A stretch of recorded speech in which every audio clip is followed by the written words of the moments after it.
System NPERS webinar. Really appreciate you attending today. If you attended last Friday, we apologize for all of our technological difficulties. We had several issues, but I think we've got them all resolved now. I did want to tell you that everyone is automatically muted in this webinar. So if you have a question, there is a little raised hand icon. If you see your little bar, that's not a very good screenshot. I apologize for that, but you can kind of get the impression that there's a little raised hand on that little piece that sticks out of your sidebar, and you can go ahead and raise your hand, and we'll make sure that we get to any question that you might have. There is also that dialog box that you can see on that sidebar. You can type in any questions that you have there and press send, and Ron will actually receive those and then let us know that we have additional questions being asked. The last way that you can ask questions is that there will be several stop points throughout the presentation where we're going to ask for questions. And what we're going to do is unmute all the phones at that time and have you direct your questions on the phone to us. So we can clarify anything at those times. So lots of ways to ask questions.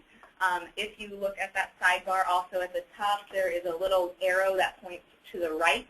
If you push that little arrow, it will close the large dialog box with all of the speaker settings and all of that. And it'll just have that very small bar that has the raise hand icon as well that you can use and take it out of the way.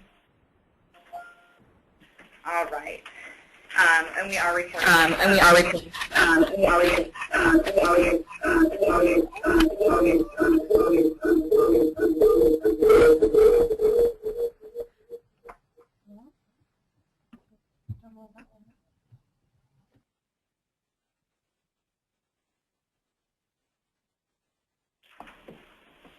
I apologize for that. Just one moment, please. Thank you very much for waiting. We'll be right with you. Thank you.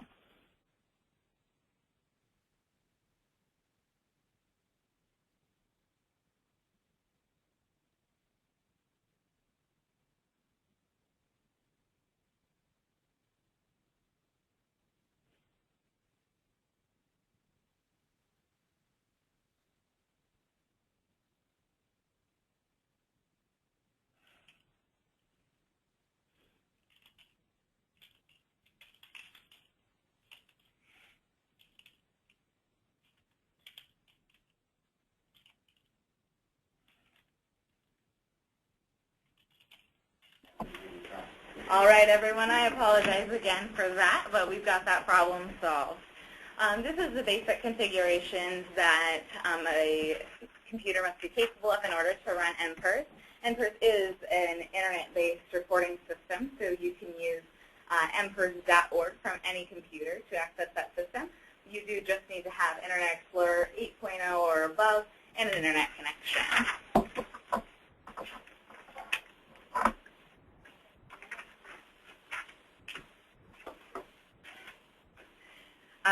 Here are a few resources that were also sent out with the webinar. There are 3 handouts. The first is the matrix of activities. It's pictured there with all of the different colors. It has been updated and new programs have been added based on the requests that we have received. The NPERS prevention definitions are a new document that we created to help define some of the new categories that have been created in NPERS with our newest line of enhancements.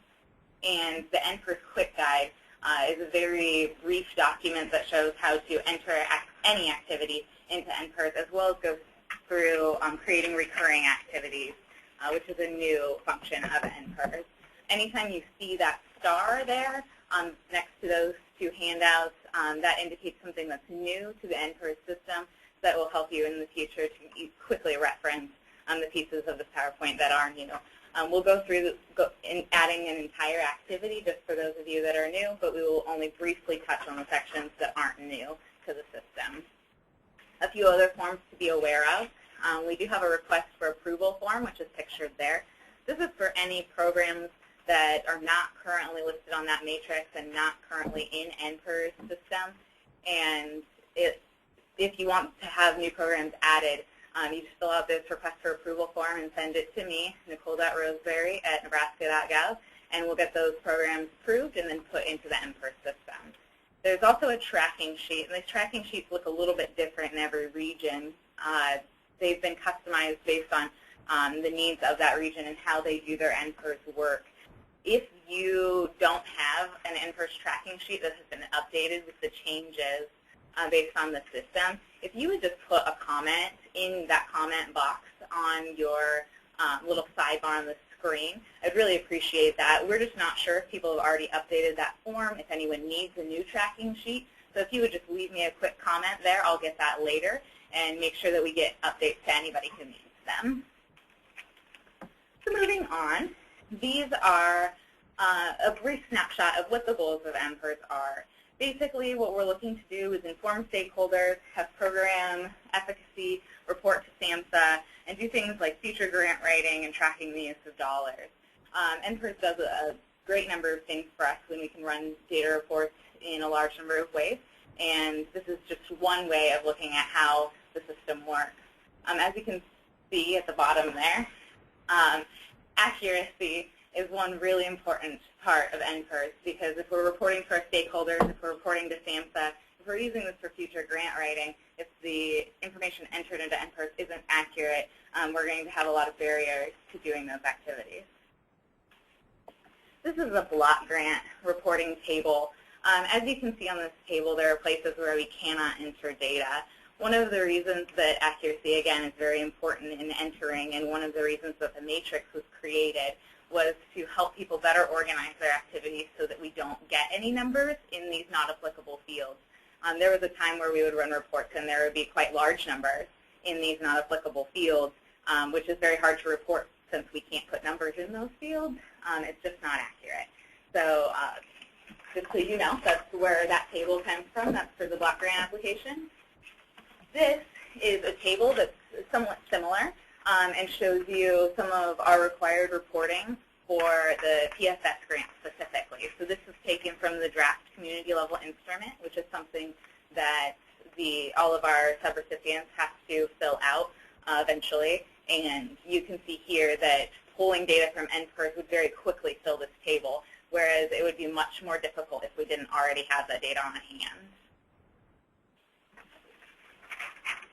Okay, and this is David DeVries. I'm the Epidemiology Surveillance Coordinator, and I'm the one who will usually go into NPERS and run the reports. And so I just wanted to talk briefly about entering NPERS data. It's very important to enter accurately. One thing, if you do an activity and you don't enter it, then we can't report on it. And part of our reporting, we have to report on all the activities we do. So it's very important to enter it within the 30 days. And again, please be very careful when you enter that data, because otherwise I get this call about the data. And not very fun. I've had to go through that a few times. So please try to enter that correctly. Now, when you go into the NPERS website, right away you'll see the login. And there's where you can log in. There's also an NPERS manual there at the bottom that can give you more detailed information if you need that. But assuming you log in, right away you'll have a username and password. Please keep those. It gets very frustrating when you're ready to enter something and you can't find the password. So please keep those in a place where you can find those easily. When you get into the NPERS screen, you're going to see several different options: the home, the data manager, change password, all these different things. We're going to, again, focus on actually entering a activity. So if we click on the data manager, we're going to have three options: the program activity entry form, program activity listings and agencies and members. And again, this webinar is mainly focusing on entering an activity. So if you enter on that, it's going to give you the page where you can talk about, you can start to enter the data until we got a webinar. So if you hit OK, you can go into program activity, and this is the first thing you're going to get, where you're going to have, it's automatically going to pre-populate the date of what it is. But you want to put what date you did the activity, how many hours you did, the evidence base and intervention type. Very important to record whatever program activity ID you have. And please, again, for activity hours, use quarter-hour increments. So 1.25 hours is 1 hour and 15 minutes. When you get to evidence base, you're going to want to put yes or no. And again, you can find that information on the matrix activities. And intervention type is the universal direct, universal indirect indicator selected. And again, please use the matrix activities to determine what type your intervention should be in. And so when you get in there, you're going to see several drop-down menus about the target population, primary priority problem. Again, click on those arrows. So for example, for the target population, it's going to add a new population. You're going to select that. After you select it, in this case, elementary school students, you're going to hit Add Service Populations. Because if you don't, it's not going to let you save it. So it's very important to hit the add, even if that's the only one you have. And again, target population, you can enter multiple target populations if you do have those. So this is the first slide on something that's brand new to our NPERS system. This is the primary priority problem drop-down that has been added. You'll find the definition listed here and a little bit more information on your NPERS definition sheet. But how we've decided to define primary priority problem is the highest priority concern that an activity addresses or the problem that shows greatest reduction as a result of the activity. So what we're looking at is when this was studied or developed, what was the goal? What were they trying to reduce when they created this program? Or what is your program trying to reduce through the use of this activity? This is a single select field. The reason for that is that the NPERS system is tailored to substance abuse prevention funding, and so all of those priority problems are a substance. Our funding sources often dictate what the priority problem will be, and so those are all substances and specific to substance abuse prevention work. The secondary priority problem is another field that was recently added. The definition here is also listed on your definitions sheet, and this is any other concerns that are targeted by the program or other factors that are effectively reduced as a result of the program. So if your program maybe focuses on underage drinking, but also has components that maybe have mental health promotion or suicide prevention, you would be able to click those other priorities that are addressed through the program in these fields here. This is a multi-select option. You can select as many problems that are addressed by this program here. The first field is a required field and requires you to select the one substance that is being targeted, whereas this one, it is optional, but you do have to select the no selection box there at the top of the list in order to say that you are not going to put in a secondary priority problem. Okay, the next thing you're going to enter is the strategy. And again, this refers to the 6 federal strategies that are listed. And you're going to want to choose the one that best describes your activity. Again, please check the matrix if you have any questions about this. We do have one question from Anne. But I'm in this regard here, she has an unanswered question. I didn't know if you want me to unmute her to ask that question at this time. Sure, go ahead. Okay, let me go ahead. Anne? Hi, This is can you hear Ron me? from AccuCare. Yes, hopefully, can okay. Okay, go ahead, Anne. I've unmuted you. You can go and ask your question. Thank you. Sorry. When David was going down and he was talking about the activity hours, I guess I thought the activity hours were just the hours that were spent on the activity, not the time spent planning also? Yes, it's just that hours that are spent on the activity. Okay, when you had that up, it said plus planning, I believe. I just wanted to make sure. Sorry, I'm checking against one other thing. That's fine. Thanks, Dan, for pointing that out. So this one, I think that because we have two areas where we talk about the time an activity takes, I think that there's been different guidance given on how this should be filled out. I think the guidance that we've agreed upon is that for this entry, the activity hours, we are going to say are hours including planning, and then at the very end of the presentation, there will be a time box. It's next to the mileage when you enter, and that will be just the time spent on the activity itself. Because there are two places to enter this, we felt that they should have two different definitions so that we get two different rates of time. So we are asking that folks do put in activity time plus any personnel time taken. I'm sorry if that's different guidance than you've been given before. Does that help? Okay, so I just want to make sure that I have this right.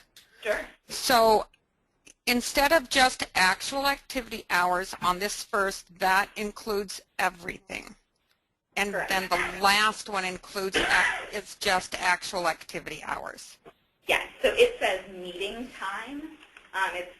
It's next to the mileage one. And I think we're going to define that now as the actual meeting time. So the time spent implementing the activity, whereas we are including personnel time in the activity hours.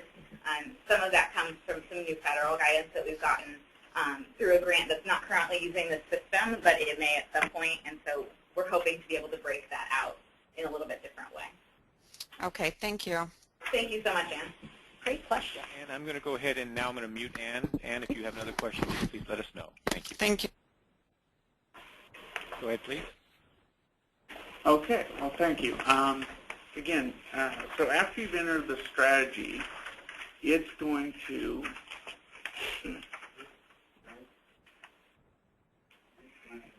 go to the method approach. And again, this is tied to the strategy, so again, your options are going to be limited based on the strategy you selected. So each strategy is going to have different method or approaches to it.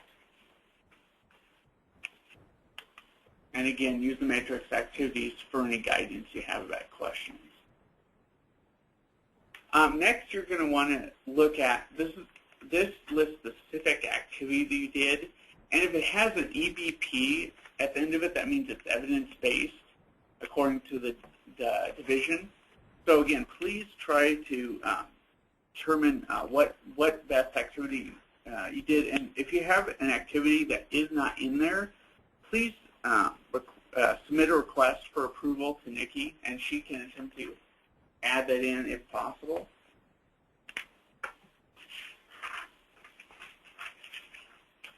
All right, so our next new addition to our NPERS system is the intervening variables. The definition for this one is also listed on your definitions sheet. And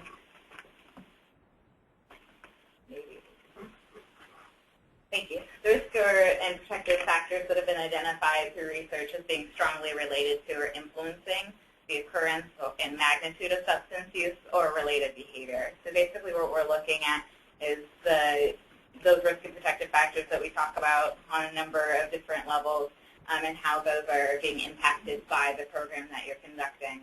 This is a multi-select option, so we've given you the chance to select any of those variables that are being targeted by this program, and those intervening variables are listed in alphabetical order.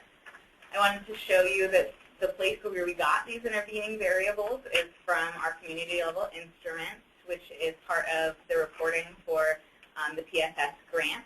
As you can see, they are all listed there in checkbox form, and we also got our definitions from SAMHSA. So this is all very consistent with the documentation that we're going to be expected to report on. So we're just trying to lessen the burden later. It adds another field to your NPERS reporting now, but know that it is going for something very important later on. Okay, and again, this is what a completed target strategy method and activity looks like when you finally get done. So this is an example of doing an all-star, so we're focusing on elementary school students. Also includes binge drinking and general ATOD use. It's going to be education, it's ongoing classes, and our small group sessions. and intervening variables involvement in pro-social activities. So once you get this, then you can hit save. Now, the region and organization are auto-populated based on the individual sign-in, so you don't have to worry about that. But it's very important to always hit save, because if you don't, it won't save your information. I'll go back in. So once you hit save, it'll say you've successfully updated section 1, and hit continue to go to section 2. And David, at this point here, since we're on section 1, I do have 2 other persons, Okay. Carly and Irene. I thought what I would do is unmute Carly. I'm going to unmute you so you can ask your question at this time. Go ahead, Carly. Hello? Yes, Carly, you're online. Go ahead. If you Okay. I think you had a question. No, I just had I wrote the question, and I was wondering for the primary priority problem for PFS, if it should always be underage drinking. Yes, ma'am. It will always be underage drinking for PFS. I just wanted to make sure. Okay. Yep. Okay, good. I assume we answered your question. I'm going to go ahead and mute you at this moment, Carly. Here we go. The next person on the list is Irene. Irene, you're online. Hello, Irene. Do you have a question? I assume Irene doesn't. I'll go ahead and put her back on mute. And I believe no one else has any questions. Go ahead and continue, please. Thank you. Great. So I just wanted to point out some of the new resources that we went over and the new fields that we have added in section 1. So as you're thinking about these and reflecting on them, if you do have any questions, please let us know.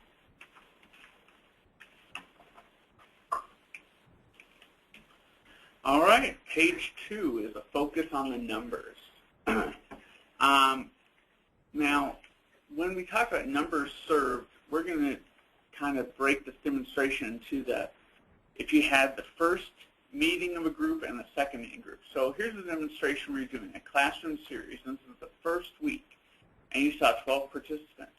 Now, it asks are the counts estimated or actual. In this case, you're going to put actual. And you're going to put, in this case, we have 3 male and 9 female new participants. So you've got 12 total participants, and I'm actually going to calculate the percentages. So that would be the first week.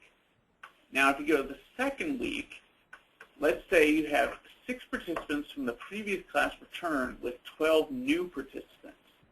The 6 participants who return are going to be the number of other participants. And of the 12 new participants, let's say 6 were male and 6 were female. So you're going to put those in under the new. But it's very important, the returning ones are going to be put in the other participants category. And that way we can always get the total number and the gender for the new participants and as we add it up towards the total. And again, it's okay to estimate the number of individuals that are attending an event for reporting purposes. Newspaper circulations, all those different kinds of radio stations.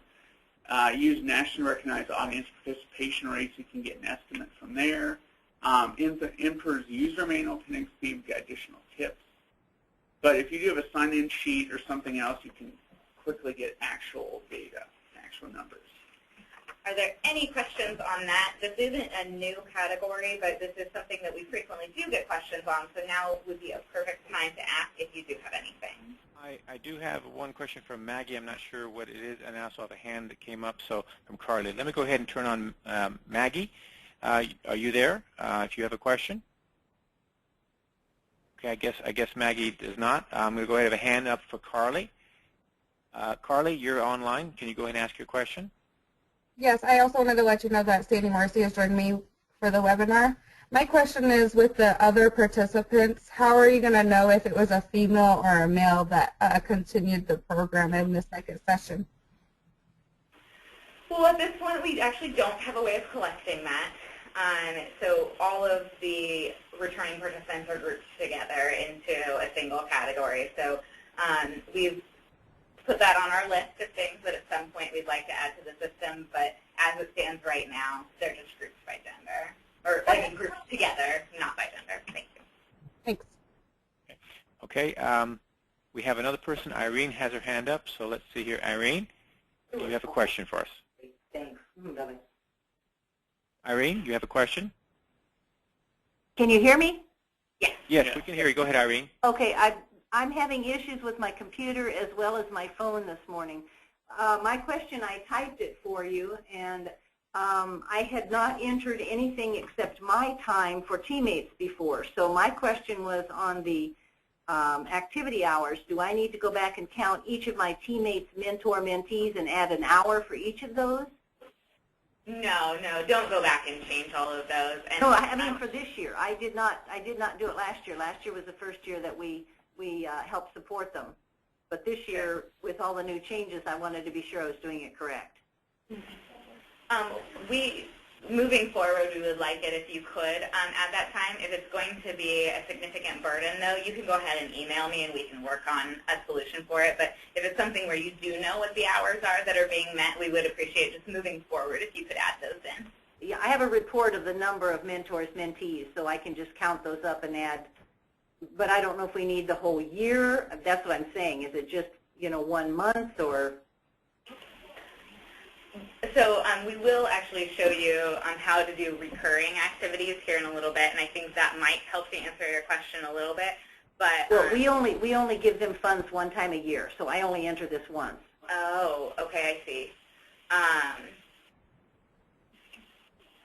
Why don't I'll get into contact with you when we finish the webinar, okay, and we can problem solve that one separately, just because I think I might need a little bit more information from you.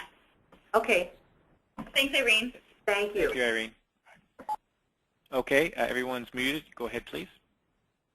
Okay. The next area is the race. So again, just please enter the race each time, and it'll automatically calculate the percentage. But it's very important to enter this information, because if it's not entered, it will not accept it. That's with all of these. They're all going to check the numbers to see if it matches up the total number of participants. So if it doesn't match, it's going to go back and tell you it doesn't match. Again, you're going to do the same thing with ethnicity. And again, so Latino, not Latino, other, or other category.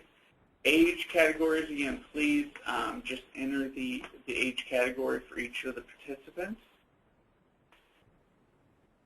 And again, once you get to the end, you can hit save, and it'll say this. If you enter the save, it'll say successfully updated. Click continue to enter section 3. And just a good thing to remember on basically all of page 2 or section 2 is that if the numbers don't match at the end, you will continue to get error messages until each category has the same number of participants. So it can get a little bit frustrating if you get to the end and it keeps giving you an error message. So just be vigilant as you're entering them to make sure that you have the same number of participants in every category. All right. So page 3 is mostly focused on location and cost of activities.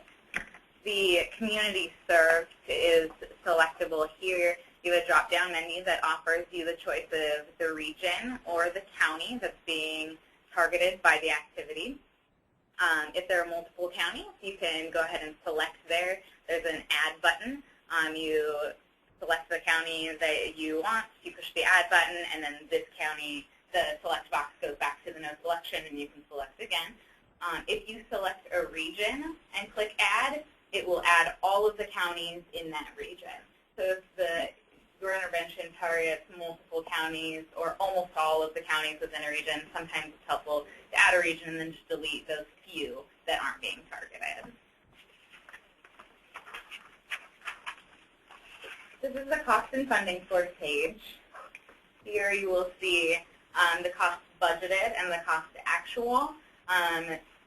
The cost budgeted is what you had originally set aside to fund this program, and the cost actual is how much funding was actually expended in this single iteration for the activity. This is not the total cost of the activity to do all of our All-Stars or all of, creating lasting family connections. This is for this single activity iteration of it, how much was expended. Going on to funding source, you'll see there that we put in the example of the PFS grant. What you'll be able to do is select your funding source from a list, and then add to that. You can add multiple funding sources.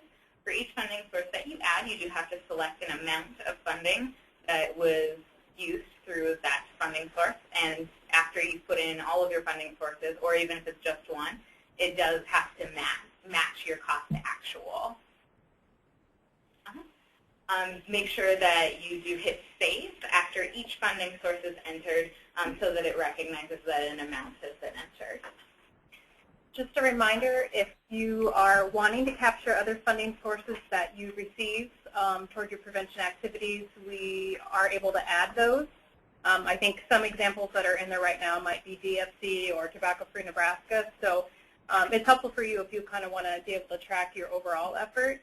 And just a reminder, I think we previously had a drop-down category that specified mini grants. For most of you, if you are receiving mini grant funding through your region, those are primarily paid for by the Substance Abuse Block Grant. So you should be selecting the Substance Abuse Block Grant if you're paying for something through a mini grant process. I did have a question here from Tanya. Okay. And the question, I kind of got it to come up. It says in here, for marketing, billboard, radio, etc., how are we supposed to enter race, /age, etc.? Even estimates we get from the providers are impossible to be accurate when entering. Sure. So, the guidance that we've given on those, that's a great question, and it comes up, I think, every time we have one of these because the estimates just aren't that great. The only estimates we have, though, are the ones given to us by those companies that track. So, the radio station often has some kind of listenership statistics. And so just based on those, I would recommend that you look at what you have and use that data to the best of your ability. But there isn't a good way to sort out the good data and the bad data in that because we don't have it. So it's just what's been provided to us. I have a hand raised from Irene. I'm going to unmute. Irene, you're online. You have a question, Irene? If something's happening, because I keep turning the hand off and it keeps coming on my computer. So. Okay, not a problem, Irene. I'll go ahead. I have the ability to move them out, so no problem. We're fine. Thank you. Okay, it should. I don't know what's on. Okay, I'm going to go ahead and you don't have a question then, right? No, thank you for checking. Okay, you're welcome. Not a problem. All right. Any other questions, Ron? At this point, no questions at this moment. No. Go ahead. Great. Thank you. All right, this is the tax match screen. If you have tax match, you probably know. And if you don't have tax match, you probably don't have tax match. And so put it in if you do. And if you don't know about it, ask someone. And if they don't know about it, you're probably not doing it. And then there is also an optional open field that says environmental or community indicators affecting participation. If there's something that you would like to record for your own needs, anything that you'd like attached to the report, you can enter it here, but there is no mandatory entering into that field. This is the time and mileage that we were speaking about earlier. So here it's broken out by actual meeting time. So this is the number of minutes that the activity took place, and that this is in minutes. So if it's an hour and a half, you can't use the 1.5 delineation here. You'd want to put 90 minutes. And then the mileage indicates miles traveled to present the activity. And this is the mileage of the person's presenting. And then, of course, you will want to save. This is the bottom of section 3. And you'll get this prompt if you have successfully entered section 3. And it will ask you if you'd like to start a new program activity or finish. And if you click finish, it will take you back to your home page.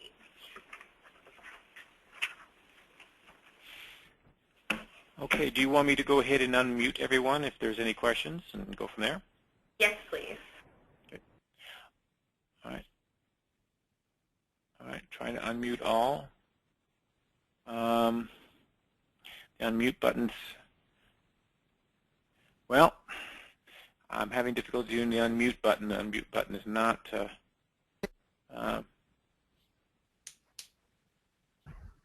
I was able to, well, One moment, I'm trying to.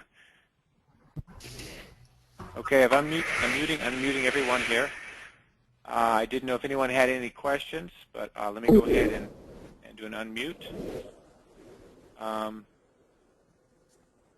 right, so everyone's been unmuted. Is anyone on the line have any questions at this time? Nikki, this is Ann. Can you hear me? Yes. Nikki, you're speaking? Okay, let me go ahead and do some things here. I'm going to go ahead and just do a mute everyone and get Nikki on the line. Let me see if I can find you on our list, Nikki. Let's see here. I don't see Nikki on the list here. I do have a question from Colina. Let me go ahead. Colina, you have a question? You're online, Colina? Hello?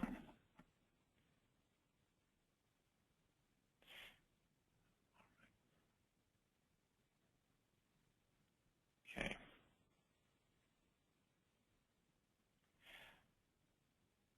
All right. Sorry, Nikki, I think I just accidentally put you on mute there. Forgive me. Yeah, Are you still there? Okay, good. Thank you. Let me go ahead and quickly move back to the attendees. I had a question from Colina. Let me go ahead and, Colina, are you online? I have you have a hand raised. Do you have a question for us? I assume that she does not. No one's answering, so I'm going to check the list again. We can go back to Ann. Ann, we have a question from Ann. Yes, I see Ann. Thank you. Ann, you're unmuted. Go ahead, please. Thank you. Ann? I was just wondering, can you hear me? Yes, we can. Okay. Thank you. On the race section, sometimes it's kind of hard how to clarify where you put. We have a lot of Latino in there. On the race, it doesn't say Latino. I've kind of been using multiracial. How do you really want us to enter that? Most folks who are Hispanic identify as white Hispanic. However, you can use multiracial. I would just say that you should probably just be consistent within your own reporting. Okay. So if you're using multiracial and you think that that's the best for your system, then just be consistent with it.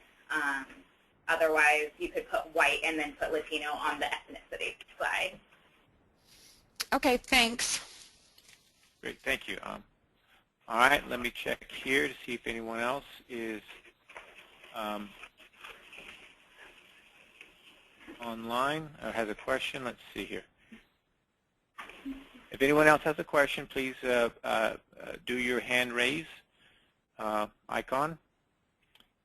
And I'm looking through the list again. Oh, I have one here. Oh, well, Maggie, maybe not.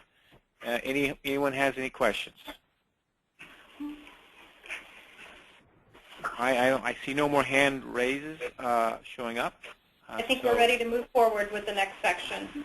We are. Go ahead, please.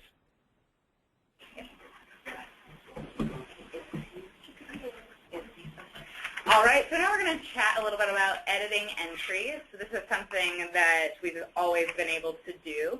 And so if you are on your home screen again, instead of clicking the program activity entry form, you're going to click the one right below that, which is the listing.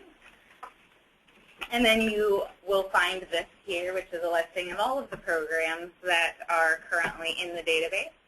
You can search by your program activity ID, which was assigned to your program when it was created originally. You can also scroll down in that list or go by page there at the bottom. So once you find your program activity, you click the View Update button, which is next to the program activity ID number.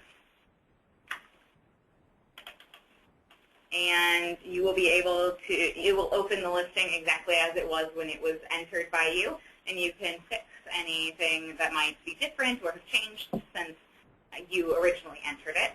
It's very important to note, though, that if you edit an activity that you entered previously, before the new fields went into effect, you will have to add that information. Because it's mandatory now, it will retroactively be mandatory. So if you go to an entry from 2 months ago, before February, you will find that those fields that didn't exist before February suddenly do exist and have not been filled out. So you will have to enter those. So be prepared that if you edit a listing from early January that you're going to have to know the primary priority problems, secondary priority problems, and the intervening variables for those activities. Otherwise, you will just be able to edit anything and then resave. Make sure you save at the bottom of every page. Does anyone have any questions on editing? We have a question from Carly. I'm going to go ahead. Carly, you have a question. You're online. Yeah, I just had a question. I don't know who I would talk to about this, but as I'm managing the PERS entries, I'm curious, like, is there a way I can see who entered a certain entry?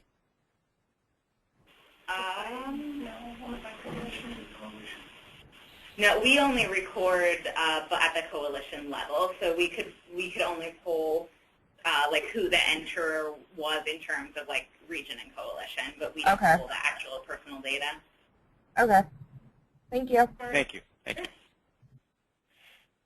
No other questions seem to be showing up. I guess we can continue. Great. So for recurring activities, this is a brand new function of NPERS that we're introducing. You'll go to that same page that you would go if you were going to edit, the program activity listings page. And what you want to do is type into the search bar of the program activity ID number of the program that is recurring. So the first one that's been put in of that activity. Then you will click on this little icon here on the right-hand side that says Create Copy. What will happen is it will look just like if you were editing your entry. It will come up pre-populated with all of the fields exactly the way that they were put in for the original, except that it's a new program activity ID. So you'll want to make note of that number that has been assigned to this new activity because a copy has been created. And then the first thing you'll want to change is the date because the activities very likely did not occur on the same date. But then anything else that you would need to change, you can go through each individual page and change what needs to be changed and leave things pre-populated that are the same. And things like numbers served and demographics are probably going to be the biggest things that change from time to time. So probably page 2 is the thing that you'll pay most attention to on recurring activities. But theoretically, what you could do is open that menu from before, create a copy. If you went to the bottom of each page and just saved straight across, you would create an identical copy with a new program ID number. So every copy that you make is identical to the copy before. So you have to change fields if you want them to change in there. Make sure you save at the bottom of each page, and at the end, you will have created a brand new activity that is the same activity as the one before with slight variation. The other exciting bonus about this cloning feature is even if it's not a recurring activity, it's a nice shortcut. If you want to get a jump start on a similar activity, you can choose something that's similar, and then as Nikki pointed out, just go back and go through and change what's different, even if it's not a recurring activity. Sure. A good example of that might be if you have the same youth group and maybe the same membership attended one activity and attended another activity. You could theoretically go in and open maybe I don't know, like a youth group activity and then copy it all forward but then change it to a different youth group activity. So even though we're calling them recurring activities because that was the purpose they were designed, they can be used for other functions. The activity is not a permanent field, as anything can be changed. So get creative, and hopefully this will save you some time and burden. So if you have any system issues, anything with the hardware, anything with sign-in, login, things are acting funny, we'd ask that you call Orion. They have a help desk set up for it, so that 800 number there listed. If you have program issues, things, I don't know how to enter this, how do I fill out that form, where do I get that from, we ask that you contact your region, and also I'm available as a resource for program issues. I do want to throw out one thing here too. The matrix is something that we have created as a tool for your use, but the person who created it is me, and I am fallible. So please, if you see something that you think is not quite right on the matrix, let me know. Several errors have been caught through just that. I don't use the matrix. I don't enter activities in NPERS for the most part, and so I don't know if I'm not using it all the time, so I won't catch my own errors. So if you see something and you think, oh, I'm not sure that's quite right, please get into contact with me. I would love to fix anything that's wrong. So questions, comments, feedback, anything that you would like to say, we would love to hear it. Looking at the list, I don't see any hands raised. If anyone has a question, just simply raise the hand, and we can turn the speaker on for you. As we're waiting for questions, I think a good follow-up reminder to Nikki's the matrix is to pay close attention to individual-based programs versus population-based. Again, those are areas that only have certain categories that can be used. So it's a good time to go back and review your funded activities and make sure that you are coding those correctly, and that, again, that's individual-based versus population-based.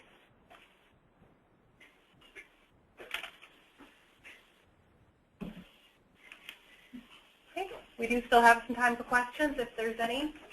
No hands are being raised at this time. I guess there are no questions. I do know that we can see that there's an email address in the slide here. If you have questions, you can definitely email David or Nikki. And oh, we have a hand raised. One moment. It's Julie. Hang on, please. Julie, you're online. Julie, you're online. You've raised your hand. I guess Julie doesn't have a question. All right. Does anyone else have a question for us today? All right. I guess that completes our introduction here. Is anybody anything else, Nikki or David, or have any other things to add? And I think that we would just encourage you to go ahead and send us any questions that you might have or that you come up with as you start using these new enhancements to the system. We really appreciate any feedback that you can give us, and we do have a master list of things that we're working on as improvements for the system. So even if it just doesn't quite feel right, we can always put that on the list of improvements. If you do have a specific TA request, David, Renee, and I will actually be traveling throughout March and April, and would be happy to sit down with anybody at your home computer and walk you through anything. So if you're getting into this and you're just having a lot of trouble, we'll be out on the road throughout the next couple of months and would be happy to do any kind of specific TA. The last thing that we did want to point out is that entering into NPERS is a contract requirement. And so we do ask that you follow the guidelines that we set about entering all of your activities within 30 days of their completion, and that you enter as accurately as you possibly can, as that is part of the contract that we have for you. And I think that's all. Thank you so much for attending and for all of your patience with our technology issues. I'm glad that we finally made it through this, and we'll be happy to hear from anyone on any issues or feedback that you have for us. Excellent. Thank you very much. I'm going to go ahead and stop.